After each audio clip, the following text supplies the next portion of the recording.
2026 সালের এসএসসি ও সম্মানের পরীক্ষার পরিমার্জিত সিলেবাস ও নম্বর বণ্টন প্রকাশ করেছে জাতীয় শিক্ষাক্রম ও পাঠ্যপুস্তক বোর্ড এনসিটিবি। শনিবার 28 ডিসেম্বর এনসিটিবির ওয়েবসাইটে নবম-দশম শ্রেণীর বিভাগ বিভাজন সহ সিলেবাস ও নম্বর বণ্টন প্রকাশ করা হয়। ওয়েবসাইটে বিজ্ঞান, ব্যবসায় শিক্ষা ও মানবিক বিভাগের মোট 32টি বিষয়ের সিলেবাস প্রকাশ করা হয়েছে। নম্বর বিভাজনে দেখা গেছে, ব্যবহারিক না থাকা বিষয়গুলোতে 70 নম্বর রচনামূলক অংশে ও 30 নম্বর বহু নির্বাচনী অংশে থাকবে। আর ব্যবহারিক সহ বিষয়গুলোতে তত্ত্বীয় অংশে 75 ও ব্যবহারিক অংশে 25 নম্বর থাকবে। আবার 75 এর মধ্যে রচনামূলক অংশে 40 নম্বর ও বহু নির্বাচনী অংশে 25 নম্বর থাকবে।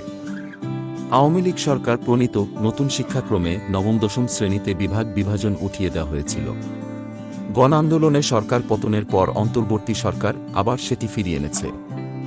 সংক্ষিপ্ত সিলেবাস, প্রশ্নের ধরন ও মানবণ্টন দেখতে নিচের লিঙ্ক ক্লিক করুন।